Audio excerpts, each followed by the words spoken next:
Hi, Kevin. Hey Paulina, nice to chat with you today. Yeah, you too. I called you today because I found out that you are a Facebook ads expert. Is that true? Yep, yep, it is. So, are you working with Amazon sellers or in general with anyone who wants to do Facebook ads? So a lot of my clients are on Shopify, so they're Shopify first, and they also run ads and run, manage a business on Amazon. But for the most part, I manage my client campaigns, sending traffic to their Shopify stores. Okay. So, yeah, I've heard, well, I have a Shopify store as well, and I have a big problem getting any traffic to it. And I've heard from other sellers that the best way to do it is to do Facebook ads traffic to it.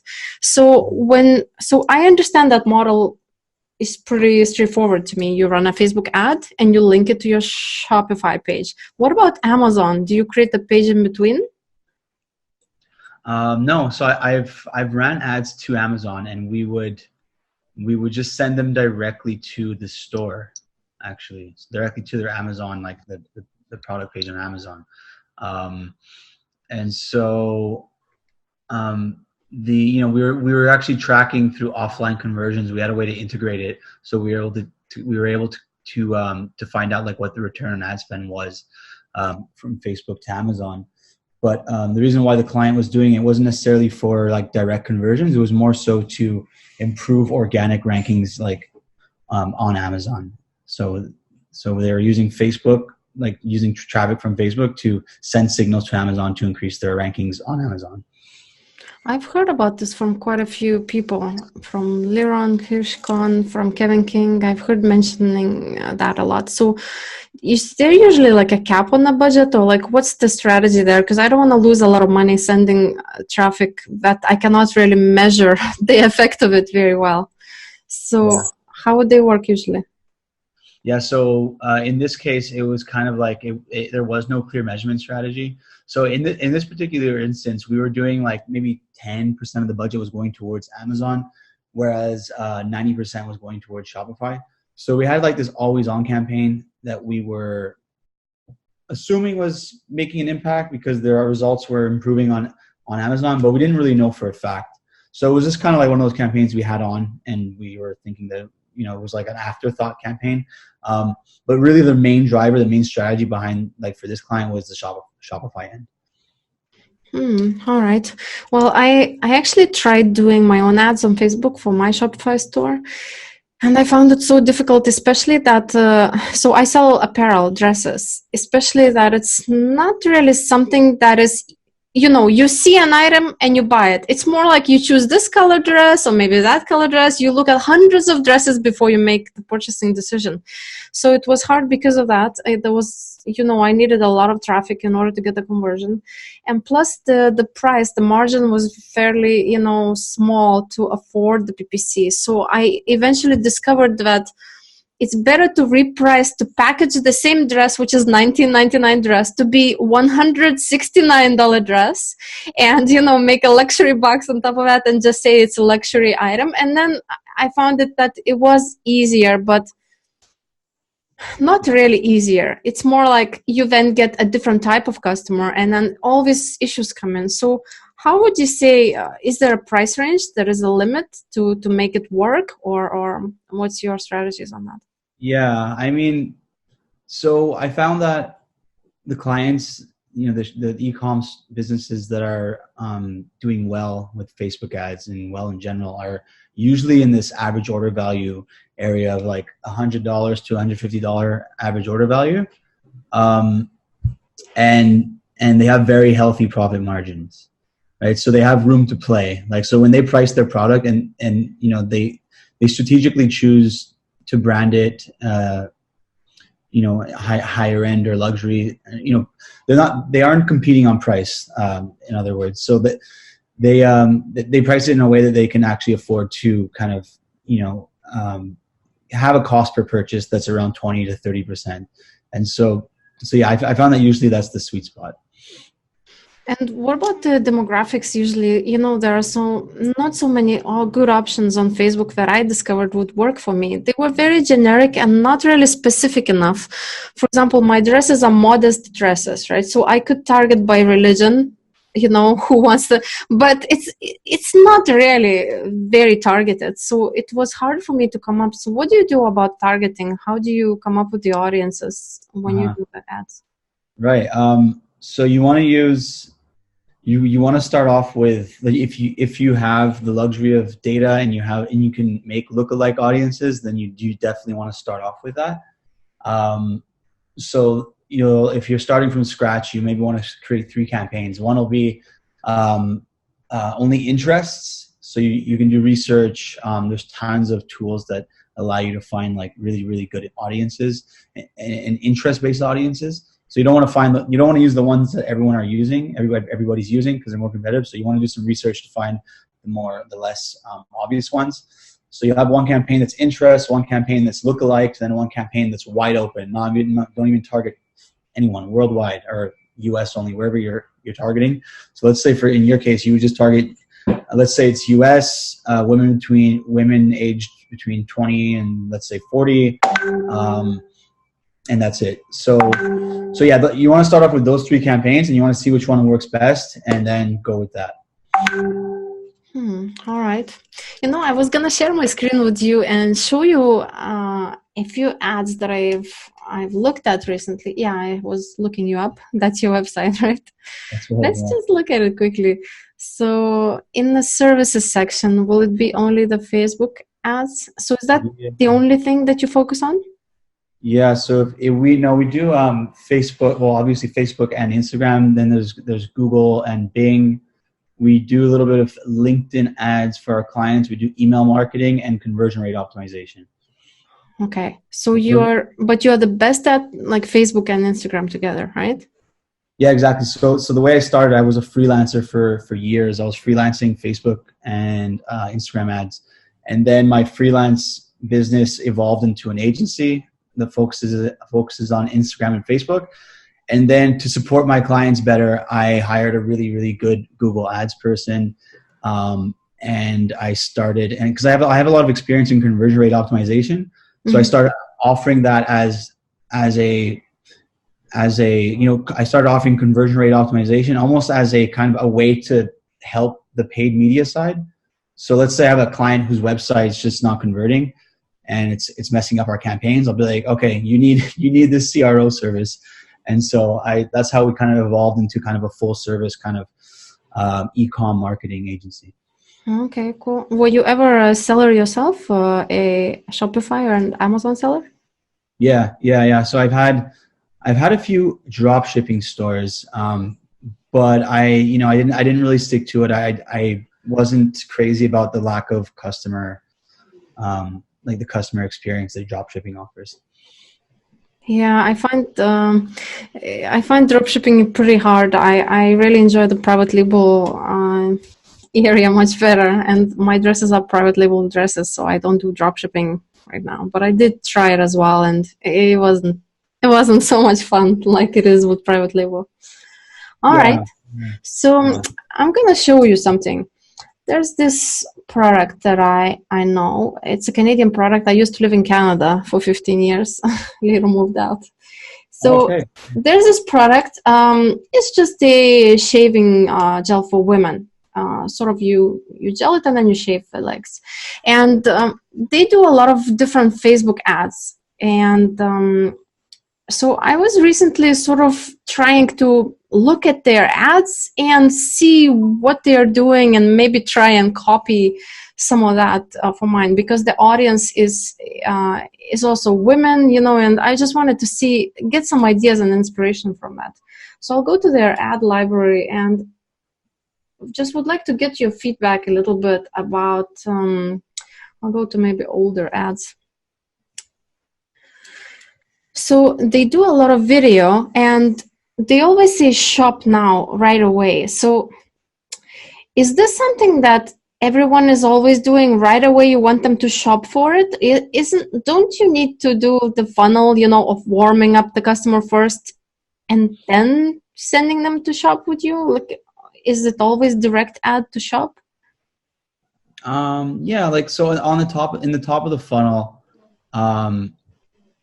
what I change where my focus on the top of the funnel when it comes to creative is to make them so I won't be very, very crazy salesy in the copy. Like I won't say like get it now, make sure to check out right now, and like super, super direct and salesy. It'll be more like this brand is changing, is a game changer in this industry. Find out how this brand is making a difference, and like really, really try to say a story and try to make it emotional and really kind of let them know who they are and why they are important. But when I send them to the website, I'll send them to the product page. And that's just because I don't know. I get the reasoning behind sending them to the homepage because, you know, it's top of the funnel. Maybe you want to send them to the homepage so they get to know you better. But I don't know. Like sometimes in the top of the funnel, people actually convert. Like you send them to the product page and they end up checking out. And so my goal in the top of the funnel is not just to break even, but it's actually to get like a positive ROI. In some cases, some media buyers will kind of be happy with a 0.5 or 1x on the top of the funnel. But, you know, although it is feeding the middle and the bottom, I still like to have a positive ROI at the top. You know, you're saying you're adding some text there. Do you write a lot in the text? Because I see like this one is just doing one sentence everywhere. So do you write a lot as in a copy? I write more than that. I mean, there's that one has like 3 words. So I mean, yeah, like it depends. It depends on the product. If the product has a story and has something impactful to talk about, then I'll talk about it. If it's like dead obvious what it is, what they do, then there's less to say. Mm-hmm. So I'll by all means, like every single time I'll avoid fluff. Like I'll never say more than I have to. But yeah, it depends on the product and the level of sophistication and market awareness around it. Okay. So now, you know, when I talk to Amazon PPC specialists, everyone is saying that their work is not going to be good if you don't give me good images, good listing ready, right? Good product has to be like prepared and ready. So if I have mediocre product, or, you know, my video is not that good or images are not that good, would you say that completely kills your conversions? Like, would you help me with that, or would I have to do it on my side when I get your services? Yeah, that's something that that is extremely important, and it will kill your conversion. So, especially in 2019, it's creative is becoming more and more important. You used to be able to get away with just launching whatever and it works. Like, you know, back in 2014, you'd just launch an ad and just target whoever you want, and people would buy. It was really easy compared to now. So right now, the people with really good creative are the companies with good creative are the companies who are winning. And so, yeah, like if I have a client who doesn't have a strong image or video, more importantly, I won't even launch the campaign until we have a good video. Just because it can make or break the campaign. And on my end, if the client doesn't have so a lot of my clients have, you know, studios and in-house video teams. So a lot of them manage that in-house, but I do for select clients, I do handle that content, image, you know, design and video production on my end. So what works? What type of things work? Let's say about video. I prefer video myself as a user. Mm-hmm. So I guess let's talk only about video. What would you say works? What has to be about the video that would make it work better or worse? It has to be short. The first 3 seconds are the most important. And then it has to be less, I would say less than 30 seconds. Oh, really? Okay. Yeah, so the length in the first 3 seconds are extremely important. And the thumbnail. But wait, what do you say in those 3 seconds? Like, what's that? Like, hey, or something crazy viral, or like, what do you do? It just has to be something unusual. What? Give me examples. I don't know. Like, I guess it's difficult to articulate it because, like, think about the last time you were scrolling through your Instagram feed, and you had like this subconscious impulse reflex to just stop scrolling. And you don't know why. You weren't even interested in the ad, but you were scrolling through and then you just stopped. So next time that happens, think about why you stopped. Okay. So whatever that why is, it's just, I don't know how to articulate it, but it's because it has to stand out. Like usually it's very something that's unusual that will stop you from scrolling. And so you see a lot of these kind of corporate style ads where it looks like I don't know, like a traditional ad where it's just like a TV ad where it's just like standard font, and it's like, like those car commercials where it's just like a very boring ad. Yeah. And it's like it's obviously an ad, and so when right away if you see that it's an ad, it's an ad, you're just not interested because it's an ad, so you just keep scrolling because it's boring. But if it's something that it looks authentic and it's social and it's unusual, then you'll probably have a good scroll stopper. And you see some companies, like enterprise companies, selling software, selling business services, and they have like these completely amateur looking ads, and but they're authentic. Like it's just some dude in his kitchen like this taking a selfie, and it's for some reason there's something funny and unusual about it, and it works. And so yeah, just to kind of long answer to your question, I think the answer is just to have something unusual and unique and visually appealing. Okay, so you were starting to say that video length is important. What else is important about the video in general? That it's captivating in the beginning, but what about after that? Like, what's in the content? Yeah, so it depends on the product. But so let's say you have a product that is for example, one of our clients, a hair removal, a company in the cosmetics and beauty space, they sell hair removal products. And so one way video is working for them is to kind of break out their kits. So like, step 1, you have the machine. Step 2, put the wax into the machine. Step 3, melt the wax. Step 4, put it on you. So it's just like 30 seconds of like, step 1, here's this. And then it's like very, very simple and clear how to use it, what it does, why it's useful, how cool it is, because you have like actual images and video of it being used. And it's like the goal is like without fail, within like the first 15 seconds, the person should know exactly what it is you're selling and why it's cool, why they should it should really just give them a lot of incentive to start digging around, searching more about you. Okay, this person here that I showed with the gel, they actually had a man in one of the videos. It's for women to shave the legs, but the man was shaving it, and he's like, "Oh, feels good. Maybe I should try it when I'm shaving." And it was funny because he was using this pink, beautiful soap. I guess that's a good ad. I guess that's what you were saying. It has to be something different about it, but that's hard to come up with. That creative part is hard, right? Yeah. Yes, it is. It is. It is. I mean, you have to. A lot of the times, the better you know the brand, the longer you work with the client, and the better you know their customers, the easier it becomes to think of that stuff, because you become more intimate with their personas, and you understand what will make them tick, what they will find funny, right?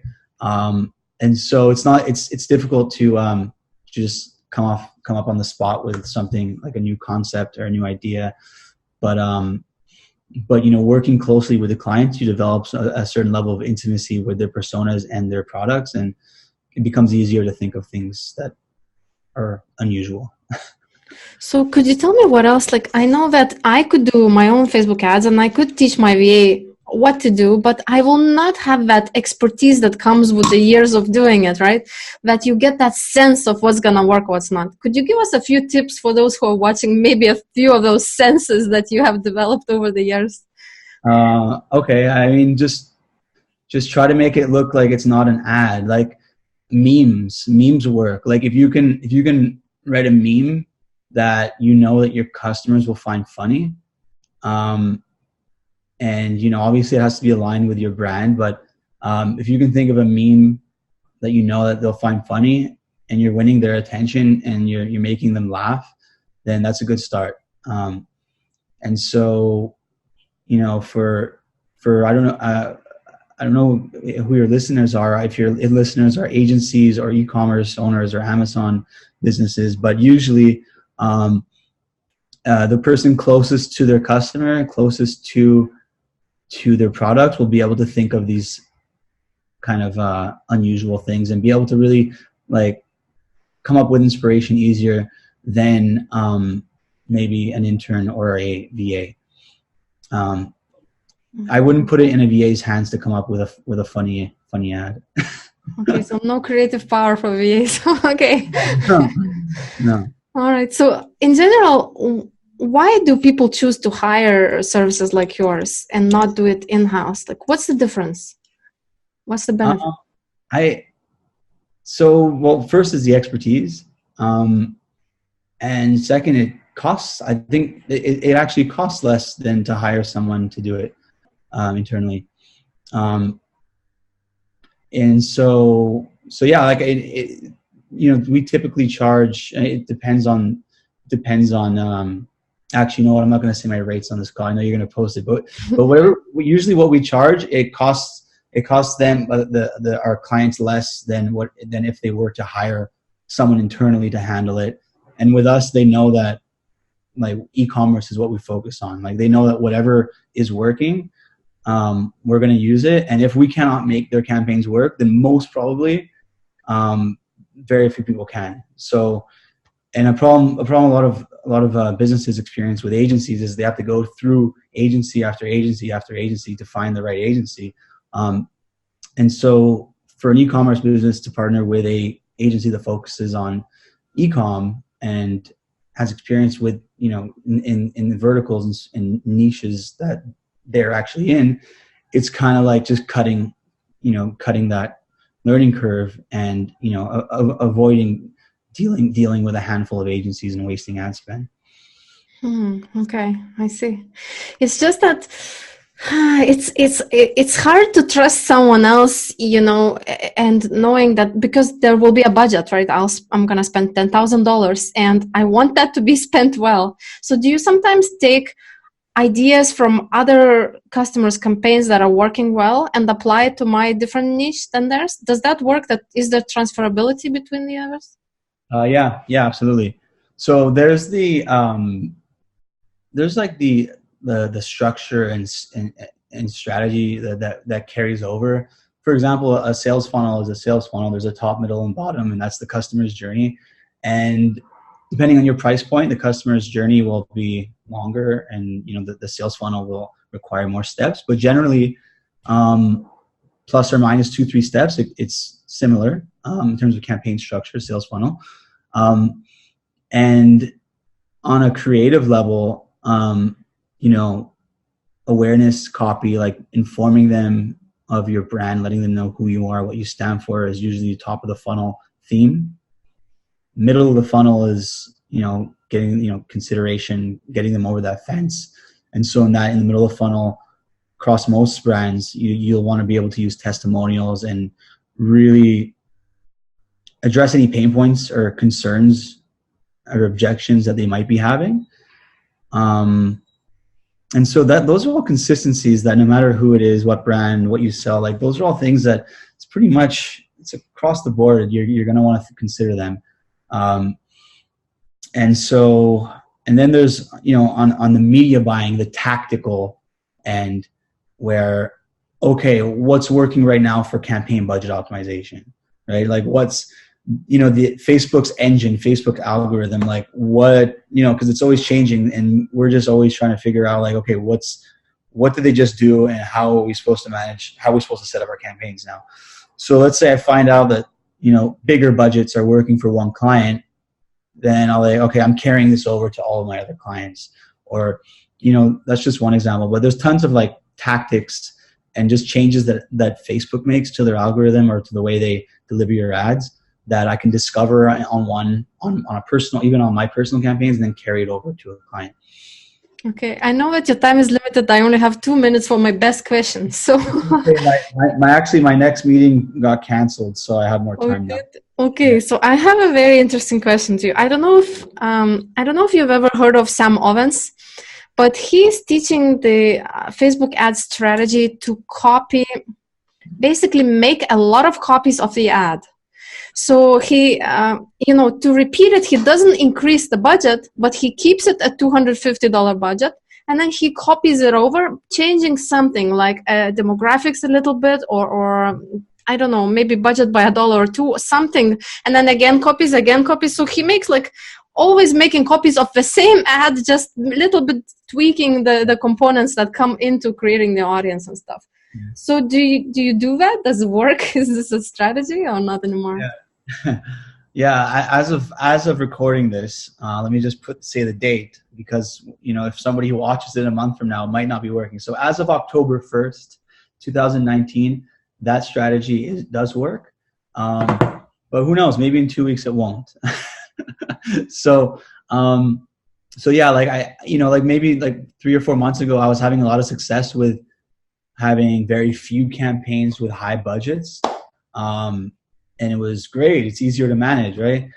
But as of lately, I've been seeing a lot of success with duplicating many small campaigns and having many $100 or many $50 campaigns, duplicating it, changing something.